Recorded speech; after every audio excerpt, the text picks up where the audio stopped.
Once again, I'm back with one of the very important topic of the chemistry, that is balancing the chemical equation. Actually, I got many questions from the students that they are facing many problems while balancing the chemical equation. लेकिन जहां तक मेरा मानना है, आप लोग balancing में जितना प्रॉब्लम फेस नहीं करते होंगे, उससे ज्यादा प्रॉब्लम आप लोग फेस करते हैं conversion of word equation into the chemical equation. Once you are compatible with this particular topic, it will be possible for you to balance the equation very easily. Balancing बहुत ही difficult ऐसा task नहीं है. Main problem जाता है equation लिखने में. अब equation लिखना कैसे, देखो वर्ड इक्वेशन से इक्वेशन कैसे बनाना है, यही एक इंपॉर्टेंट टास्क होता है. एक बार आपको वर्ड इक्वेशन को केमिकल इक्वेशन में कन्वर्ट करते आ गया तो आप आसानी से केमिकल इक्वेशन को बैलेंस भी कर पाएंगे. तो आज के वीडियो में हम वर्ड इक्वेशन को केमिकल इक्वेशन में कैसे कन्वर्ट किया जाता है ये देखेंगे. उसके साथ साथ हम ये देखेंगे कि वर्ड इक्वेशन को केमिकल इक्वेशन में कन्वर्ट करते समय किन चीजों का ध्यान रखा जाता है, और उसके बाद हम कुछ एग्जांपल्स के साथ केमिकल इक्वेशन का बैलेंसिंग सीखने वाले हैं. ठीक है, उसके बाद में एट लास्ट आपको कुछ शॉर्ट ट्रिक्स भी बताई जाएगी जो आपको केमिकल इक्वेशंस बैलेंस करने के लिए काम में आएगी. So let's start how to convert word equation into the chemical equation. I am sure आप लोगों को वैलेंसीज याद होगी. देखिए, केमिकल इक्वेशन बनाने के लिए सबसे पहले तो हमें वैलेंसीज याद होना बहुत जरूरी है. देखो, मैंने कुछ चीज यहाँ नोट डाउन करके रखी है जिन चीजों का आप लोगों को पता होना जरूरी है. जब तक आप इन चीजों के बारे में नहीं जानेंगे तब तक बैलेंसिंग केमिकल इक्वेशन हमें नहीं आने वाला है. तो सबसे पहले है वैलेंसी, जो आप 9th में पढ़ चुके हैं. आपको वैलेंसीज जब तक नहीं पता होगी तब तक आप फॉर्मूला नहीं बना पाएंगे, और फॉर्मूला नहीं बना पाएंगे तो फिर आप स्केलेटल इक्वेशन भी नहीं लिख पाएंगे, और अगर आप स्केलेटल इक्वेशन नहीं लिख पाते हैं तो ऐसे में बैलेंसिंग इक्वेशन ये वाला सवाल ही आपके सामने नहीं होगा. तो देखिए, सबसे पहले हमें वैलेंसी पता होनी चाहिए. उसके अलावा वैलेंसी का यूज करके फॉर्मूला कैसे बनाया जाता है ये हमें पता होना चाहिए. अब हमारे पास फॉर्मूला कैसे बनाया जाता है ये सीखने का टाइम तो नहीं है, बट फिर भी इक्वेशन लिखते लिखते फॉर्मूला कैसे बनाया जाता है ये भी हम सीखने वाले हैं. देन आता है एटॉमिसिटी, क्योंकि बहुत सारे ऐसे एलिमेंट्स होते हैं जिनकी एटॉमिसिटी पता होना जरूरी है. उनका एक मॉलिक्यूल उनके कितने एटम से मिलकर बना हुआ है ये हमें पता होना जरूरी है. तो देखिए, एटॉमिसिटी की अगर हम बात करें, लाइक कुछ एलिमेंट्स ऐसे होते हैं जो डाई एटॉमिक होते हैं. फॉर एग्जांपल हाइड्रोजन है, then oxygen is there, nitrogen, chlorine, phosphorus को हम P4 लिखते हैं. तो ये एटॉमिसिटीज हमें पता होना जरूरी है. देन आते हैं फॉर्मूलीज ऑफ कॉमन कंपाउंड्स. अब कुछ ऐसे कंपाउंड्स होते हैं जिनको उनके कॉमन नेम से जाना जाता है. अगर कॉमन नेम से उनको जाना जा रहा है तो फिर वो पर्टिकुलर कंपाउंड कौन से एलिमेंट से बना हुआ है ये तो हमें नहीं पता होगा. डायरेक्ट उनका फॉर्मूला लर्न कर ले तो ज्यादा अच्छा है. लाइक अगर मैं बात करूं वाटर की, अब वाटर किससे बना हुआ है, चलो ये कॉमन कंपाउंड है तो ये हाइड्रोजन और ऑक्सीजन से बना हुआ है हमें पता है. लेकिन अगर देखा जाए तो water is not the actual name of the compound in the language of chemistry. Actually it is dihydrogen oxide. लेकिन डाइहाइड्रोजन ऑक्साइड के नाम से हम इसे बहुत कम बुलाते हैं, इसे हम जनरली वाटर ही बुलाते हैं. तो इसका फॉर्मूला हमें पता होना चाहिए. Like water is H2O.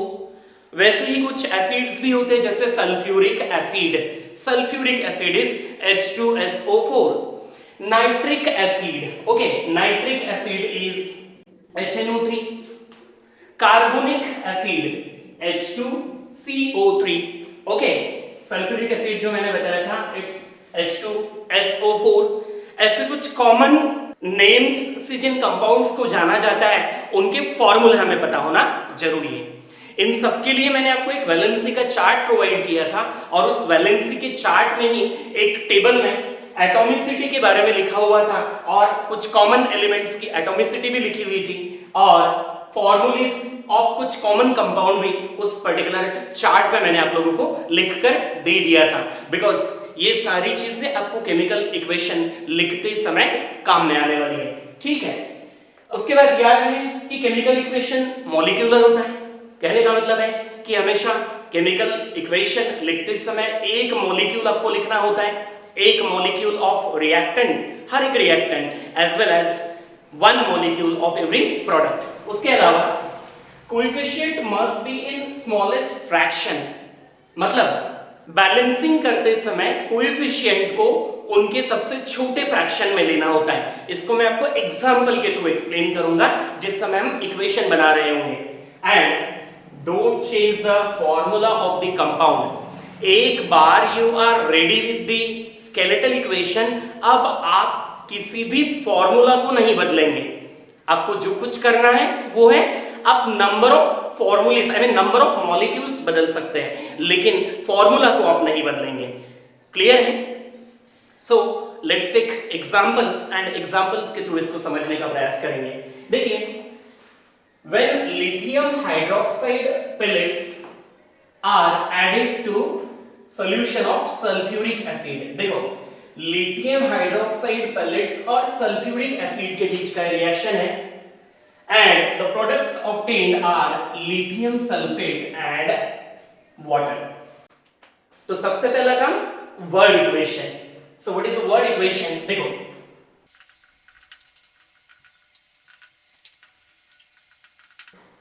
तो ये रही आपके सामने वर्ड इक्वेशन।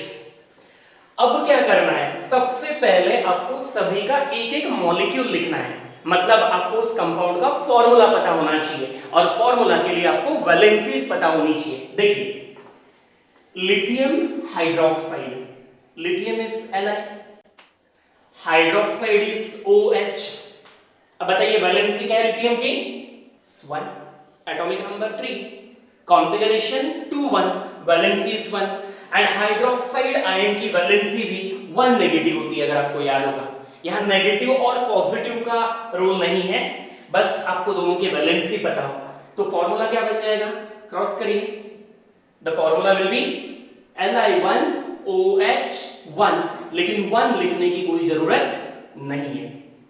तो इस तरह से ये बन गया lithium hydroxide plus sulphuric acid. इसका फॉर्मूला आपको पता है H2SO4 sulphuric acid, then arrow lithium sulphate. Again lithium और सल्फेट से मिलकर ये बना हुआ है, तो ये लिखा मैंने लिथियम, ये है सल्फेट। अब लिथियम की वैलेंसी है 1, सल्फेट की वैलेंसी है 2, तो कुल मिलाकर फॉर्मूला बन जाएगा Li2SO4 1 टाइम, 1 लिखने की जरूरत नहीं है। ओके, और इसके साथ साथ वाटर, दैट इज H2O। अब आपके सामने स्केलेटल इक्वेशन है। Once you are ready with skeletal equation, now you will start balancing the equation। इसके लिए मैंने तरीका आपको बताया था कि इन सब के आजू बाजू में आपको बॉक्स ड्रॉ कर लेना है। हमेशा आपको ये बॉक्स ड्रॉ करने की जरूरत नहीं पड़ेगी। स्टार्टिंग में जब आप बैलेंसिंग सीख रहे होंगे, एट दैट टाइम आपको ये बॉक्स ड्रॉ करना है। बाकी केसेस में आप लोग बिना बॉक्स ड्रॉ किए, एक बार आप परफेक्ट हो गए, एक बार आपको बैलेंसिंग आने लग गई, तो उसके बाद ये बॉक्सेस ड्रॉ करने की जरूरत बिल्कुल भी नहीं है। अब इसके बाद क्या करना है? देखो, अब इस बॉक्स के अंदर जो भी लिखा हुआ है उसे हम चेंज नहीं कर सकते हैं। बॉक्स के अंदर कुछ भी नहीं करना है, जो कुछ करना है बॉक्स के बाहर करना है। डब्बे के अंदर कुछ ना करो, जो करना है डब्बे के बाहर करो, और वो भी लेफ्ट हैंड साइड पर। राइट हैंड साइड में हम कुछ भी नहीं करने वाले हैं, क्योंकि राइट हैंड साइड में अगर हमने कुछ भी लिखा तो इसका सीधा सा मतलब होगा हम उस फॉर्मूला को बदल रहे हैं, हम उस मॉलिक्यूल को बदल रहे हैं। लेकिन अगर हम लेफ्ट हैंड साइड में लिखते हैं कंपाउंड के, तो इसका मतलब है कि हम नंबर ऑफ मॉलिक्यूल चेंज कर रहे हैं, ना कि मॉलिक्यूल का फॉर्मूला बदल रहे हैं। तो ध्यान दीजिएगा। अब अगली स्टेप में हम क्या करेंगे? Start with the biggest formula. Biggest formula का मतलब है the formula having more number of atoms और मोर काइंड्स ऑफ एटम्स। ओके, और कोशिश रहे कि सबसे आखिरी में हम ऑक्सीजन को बैलेंस करें, या फिर हाइड्रोजन हो गया अगर वो अपने मॉलिक्यूलर फॉर्म में, एलिमेंटल फॉर्म में है, तो ऐसे केस में हमारे लिए सबसे जरूरी होगा इन एलिमेंटल सब्सटेंसेस को सबसे आखिरी में बैलेंस करना। That makes very easy for us to balance the chemical equation. तो देखो, शुरुआत करते हैं हम लिथियम सल्फेट से, Li2SO4। देखिए जरा, लिथियम के कितने एटम्स प्रेजेंट है यहाँ पर? 2, इसलिए अब लिथियम के इधर 2 एटम्स बनाने पड़ेंगे, तो यहाँ पर हम लिथियम के 2 एटम बना देंगे। अब जरा देखो, लिथियम के 2 एटम्स, अब यहाँ सल्फेट 1 टाइम है, यहाँ पर भी देखिए सल्फेट 1 टाइम है। वैसे तो एटम्स को बैलेंस किया जाता है, लेकिन अगर वो पॉलीएटॉमिक आयन है और अगर पॉसिबल है तो हम उसे एज अ होल बैलेंस कर सकते हैं in some of the equations, not in all, लेकिन फिर भी लास्ट में एटम टैली करना मत भूलिएगा, ठीक है? तो 2 बार लिथियम, अब ध्यान दीजिएगा, सल्फेट एक बार, सल्फेट एक बार, नो प्रॉब्लम। अब यहां देखो, लिथियम 2 बार, लेकिन लिथियम के साथ ऑक्सीजन 2 टाइम हो गया है, और यहां पर ऑक्सीजन कितना है? 4, 4 + 2 6 टाइम ऑक्सीजन, और यहां पर देखिए जरा ऑक्सीजन कितना है? 4, और यहां पर 1, अगर मैं यहां 2 लगा दूं तो 4 + 2 6 टाइम ऑक्सीजन हो गया है। ओके, यानी कुल मिलाकर अब ऑक्सीजन बैलेंस हो गया है। अब अगर हम बात करें हाइड्रोजन की, तो यहां पर देखिए हाइड्रोजन इज फॉर 2 टाइम, और यहां पर hydrogen 2 time, total 4 time oxygen, and 2 2 4 time hydrogen is there on the product side. एक बार फिर से, lithium here is for 2 time, then oxygen on reactant side is 2 and 4 6 time, hydrogen on reactant side is for 4 time। obviously product side में भी यही atoms present होने वाले हैं, तो एक बार लिख लें, lithium then oxygen then hydrogen। अब देखो lithium कितना है? 2 बार, okay, one more is there ना, सल्फर इज फॉर 1 टाइम, यहां पर हम सल्फर भी लिख लेंगे, ठीक है? अब ऑक्सीजन कितनी बार हो रहा है देखो, 4 और ये 2, total 6 times, hydrogen is for 2 2 4 times, hydrogen is there, देखो हाइड्रोजन भी बैलेंस है, और sulphur is for 1 time. In this way lithium, oxygen, hydrogen, sulphur, lithium, oxygen, hydrogen and sulfur, all the atoms are balanced. It means equal number of atoms are present on the reactant side as well as towards the product side. In this way, this particular equation is balanced. तो आपको समझ में आ गया होगा क्या करना है? पहले वर्ड इक्वेशन बनाएं, वर्ड इक्वेशन बनाने के बाद में हर रिएक्टेंट और प्रोडक्ट का एक एक मॉलिक्यूल लिखें, मतलब उनका फॉर्मूला लिखना है, जो कि वैलेंसीज की मदद से आप क्रॉस चेक कर लेंगे। अगर आपको याद होगा तब भी आप वैलेंसीज की मदद से ये कंफर्म कर लेंगे कि whether that formula is correct or not. Once the skeletal equation is ready, now you will start balancing the equation, and while balancing, start with the biggest formula, means having more number of atoms or more kinds of atoms, and elemental substances like oxygen हो गया, hydrogen है, nitrogen है, phosphorus हो गया, इन elements को आखिरी में balance करने की कोशिश करें। अगर ऐसा होता है तो आपको इजीली वो इक्वेशन बैलेंस करते आएगी। Now we will take more example to balance the chemical equations and will practice. एक और एग्जांपल आपके सामने लिखा हुआ है बोर्ड के ऊपर। मैग्नीशियम जब सोडियम फ्लोराइड से रिएक्ट करता है तो मैग्नीशियम क्लोराइड का फॉर्मेशन होता है अलोंग विद दैट सोडियम। देखो, मेटल्स आर मोनोएटॉमिक, कहने का मतलब है मेटल का वन मॉलिक्यूल उनके वन एटम से ही मिलकर बनेगा। यहाँ मॉलिक्यूल अगर लिखना इक्वेशन मॉलिक्यूलर बनाने के लिए, तो मेटल का फॉर्मूला ही उनका एक मॉलिक्यूल कहलाएगा। तो मैग्नीशियम के लिए मैं क्या लिखूं? Mg प्लस सोडियम फ्लोराइड, देखो पहले सोडियम का सिंबल लिखिए, फ्लोरीन का symbol, valency of sodium is 1, fluorine की वैलेंसी होती है 1, तो कुल मिलाकर फॉर्मूला बन जाएगा NaF। एरो मैग्नीशियम फ्लोराइड, देखिए मैग्नीशियम वैलेंसी 2, फ्लोरीन की वैलेंसी 1, तो फॉर्मूला क्या बनेगा बच्चों? MgF2। क्या फॉर्मूला बनेगा? MgF2। और इसके साथ साथ elemental sodium that is N। Word equation ready. अब इसको हम बैलेंस करेंगे। देखो यहां से शुरू करते हैं बड़े फॉर्मूला से। फ्लोरीन 2 बार है, मैंने यहां 2 लगा दिया। सोडियम 2 बार है, मैंने यहां 2 लगा दिया। Magnesium 1 time, magnesium 1 time, hence the equation is balance. देखो magnesium, sodium and fluorine, magnesium reactant side पे 1, प्रोडक्ट साइड पे 1, sodium 2 reactant side and 2 product side, fluorine 2 times towards reactant side and 2 times towards product side. In this way the equation is balanced. So next example is sodium phosphate reacts with calcium chloride to produce calcium phosphate and sodium chloride. तो सबसे पहला काम इसको skeletal chemical equation में convert करना है, मतलब सबका एक एक मॉलिक्यूल लिख लेना है, और सबका मॉलिक्यूल लिखना है मतलब सबका फॉर्मूला लिख लेना है। देखो सोडियम फॉस्फेट, सबसे पहले देखो सोडियम फॉस्फेट PO4, वैलेंसी देखिए, सोडियम की वैलेंसी कितनी होती है 1, और फॉस्फेट की वैलेंसी कितनी होती है 3। तो फॉर्मूला क्या बनेगा Na3PO4 प्लस कैल्शियम क्लोराइड, देखो कैल्शियम और यह है chlorine, valency of calcium is 2 and valency of chlorine is 1, so the formula must be CaCl2।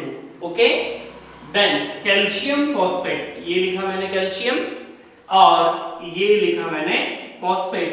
अब देखिए कैल्शियम की वैलेंसी 2, फॉस्फेट की वैलेंसी 3, मतलब Ca3 and PO4 must be for 2 time. Bracket लगाना जरूरी है, क्योंकि अगर आप बिना ब्रैकेट लगाए 2 लिखते हो तो इसका मतलब हो जाएगा oxygen is for 8 time, 2 will not be common for phosphorus.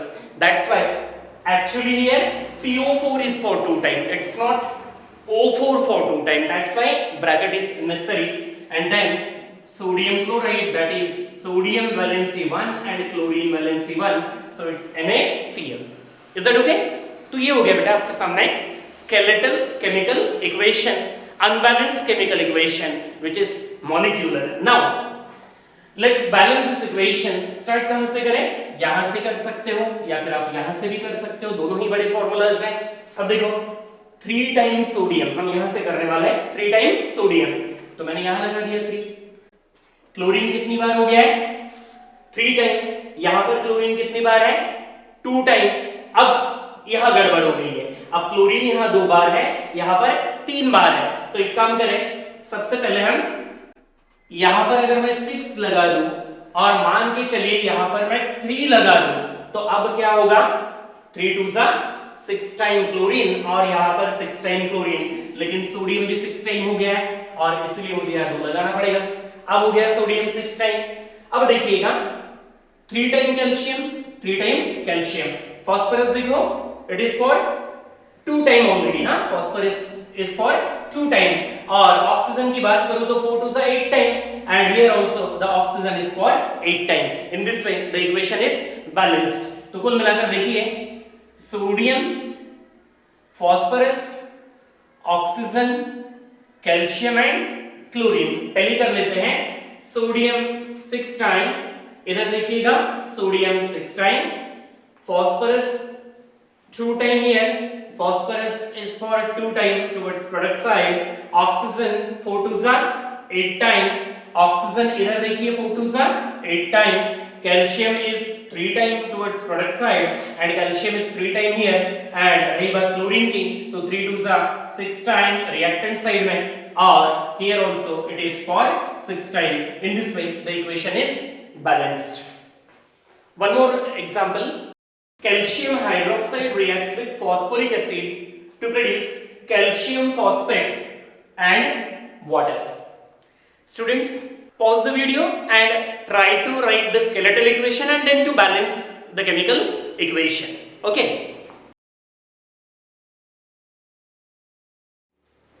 So, calcium hydroxide formula CaOH, valency is 2, valency is 1, so it's CaOH2, calcium hydroxide. phosphoric acid लिखा हुआ है उस चार्ट में देखना, H3PO4 phosphoric acid का फॉर्मूला। अब देखिए calcium phosphate, calcium ये और ये phosphate, valency of calcium 2, phosphate 3, तो it's CA3PO4 twice, and water it's dihydrogen oxide, that is H2O. Okay, अब इसको हम बैलेंस करेंगे। देखो यहां से शुरू करता हूं मैं। फॉस्फेट देखिए यहां पर 2 बार है, तो मैं यहां 2 लिख लेता हूं। फॉस्फेट 2 बार हो गया। अब हाइड्रोजन कितना हो गया देखिएगा, 2 3 6 टाइम। अच्छा, कैल्शियम यहां पर देखिए 3 टाइम्स है, तो यहां पर कैल्शियम मैंने 3 लगा दिया। अब देखते हैं ऑक्सीजन कितना हो गया है। देखो 3 times O2, that is O2 is for 3 time, यानी 6 हो गया ऑक्सीजन। और यहां देखिएगा 8 टाइम ऑक्सीजन, तो टोटल कितना ऑक्सीजन हो गया है, 3 2 6 एंड 8 कितना हो गया, 14। Okay, 14 time oxygen. अब यहां देखिए 8 टाइम ऑक्सीजन है। ओके, 8 टाइम ऑक्सीजन है और हमें कितना चाहिए, 6 टाइम ऑक्सीजन। अगर मैं यहां 6 लगा दूं तो अब देखो हाइड्रोजन कितना हो गया, 6 2 12। यहां देखिएगा 3 2 6 and again 3 2 6, 12 time hydrogen. Is the equation balanced? Yes, the equation is balanced. I hope आप लोगों ने भी ऐसा ही बैलेंस किया होगा। देखो एक बार टैली करके देख लेते हैं। 3 टाइम्स कैल्शियम, 3 टाइम्स कैल्शियम। देखो 3 2 6 time oxygen and 4 2 8, 14 time oxygen. इधर देखिए 4 2 8 और 6 14 time oxygen. Then hydrogen 3 2 6 and 6 12 time, and here 6 2 12 time hydrogen. Phosphorus देखो यहाँ पर 2 बार है और यहाँ पर भी phosphorus 2 बार है। इस तरह से the equation is balanced. You need to practice such more examples, and for that I am going to provide you a worksheet based on the word equations. You will have to practice those examples. At first convert them into chemical equation, skeletal chemical equation, and then after try to balance those chemical equations. I am sure उतना practice करने के बाद आप लोग equation balancing में बिल्कुल perfect हो जाएंगे। एक बार आपको word equation to chemical equation आ गया तो उसके बाद बैलेंसिंग के लिए और भी वर्कशीट्स आपको प्रोवाइड की जाएगी, and you will be able to balance the equation easily. इसके पहले भी हमने बैलेंसिंग के एग्जांपल लिए हैं, लेकिन उनमें हमने वर्ड इक्वेशन से केमिकल इक्वेशन बनाना भी सीखा है। अब इक्वेशन आपके सामने लिखा हुआ है, simply we have to balance these chemical equations. The way that you are going to follow is the same, but there is need of more and more practice, then only हम इस topic में perfection हासिल कर पाएंगे। देखो sodium water के साथ react कर रहा है, NaOH और H2 का फॉर्मेशन हो रहा है। बैलेंसिंग स्टार्ट कर देते हैं। देखिए जरा NaOH H2 3 बार हाइड्रोजन आ गया है। अगर मैं यहाँ 2 लगा दूं तो 2 और 2 4 बार हाइड्रोजन हो गया। मैंने यहाँ 2 लगा दिया, देखो तो ऑक्सीजन 2 बार हो गया है। यहाँ ऑक्सीजन ऑलरेडी 2 बार हो चुका। और रही बात सोडियम की, तो सोडियम यहाँ 2 टाइम्स है, यहाँ पर 2 लगा दिए, तो इन this way the equation is balanced. Okay, second equation देखिए, बड़े फॉर्मूला से शुरू करेंगे। C6H12O6। देखो कार्बन कितनी बार है, 6 टाइम। मैंने यहाँ 6 लगा दिया, ठीक है। एलिमेंटल सब्सटेंस सबसे आखिरी में हम बैलेंस करेंगे, ठीक है। हाइड्रोजन कितनी बार है जरा देखिए, 12 टाइम। यहाँ कितना है, 2 टाइम। यहाँ पर मैंने 6 लगा दिया, तो हो गया हाइड्रोजन बैलेंस 6 2 12 और कार्बन बैलेंस हो गया देखो 6 टाइम। अब ऑक्सीजन को डील करते, देखो 6 2 12 टाइम और ये हो गया 6, 12 plus 6 कितना, 18। Okay, and here 6 time already oxygen is there. अब बचा कितना, 12 टाइम, तो उसके लिए यहां पर हम 6 लगा देंगे, तो 6 2 12 plus 6 18 time oxygen. In this way the equation is balanced. Now look at this, MgBr2 bromine 2 time, ये यहां पर 2 लगा दिया। पोटेशियम हो गया 2 टाइम, ये यहां पर 2 लगा दिया। मैग्नीशियम है 1 टाइम, मैग्नीशियम है 1 टाइम। Equation is balanced. अब यहां देखिए NaBr sodium bromide reacts with calcium chloride to produce sodium fluoride along with calcium bromide. देखो कैल्शियम ब्रोमाइड 2 बार ब्रोमीन, यहां पर मैं 2 लगा देता हूं। अब सोडियम 2 टाइम, यहां पर मैंने 2 लगा दिया। अब फ्लोरीन 2 टाइम हो गया है जो ऑलरेडी है, और calcium 1 time, calcium 1 time, balanced. Okay, dear students, in the very beginning of this video I told you that कि coefficients which we use to balance the chemical equation must be in the smallest fraction. इसको example से मैं बाद में explain करूंगा, ऐसा भी मैंने आपको बोला था और वही चीज मैं यहां करने जा रहा हूं, ध्यान देना. Look at this equation. Is it balanced? Yes, obviously it is balanced. 2 बार सोडियम, 2 बार sodium, 4 time hydrogen, 2 and 2, 4 time hydrogen and 2 time oxygen, 2 time oxygen. तो already the equation is balanced. But एक बार मैं इसको थोड़ा सा यहाँ कोएफिशिएंट चेंज करने जा रहा हूँ. देखो, मानो मैंने 2 की जगह यहाँ 4 लिख दिया, यहाँ पर भी सपोज 4 लिख दिया गया है, यहाँ पर भी 4 लिख दिया गया और यहाँ पर 2 लिख दिया गया है. Is the equation balanced now? Yes, obviously the equation is balanced. Let's say 4 times sodium, 4 times sodium, 4 to 8 times hydrogen. Look at this, 4 and 4, 8 hydrogen and 4 times oxygen, 4 times oxygen. लेकिन ये इक्वेशन बैलेंस करने का गलत तरीका है, क्योंकि ये जो कोएफिशिएंट्स है ना बेटा, इन्होंने स्मॉलेस्ट फ्रैक्शन में होना जरूरी है और इसी वजह से this is not the way of balancing the chemical equation. तो फिर करना क्या है?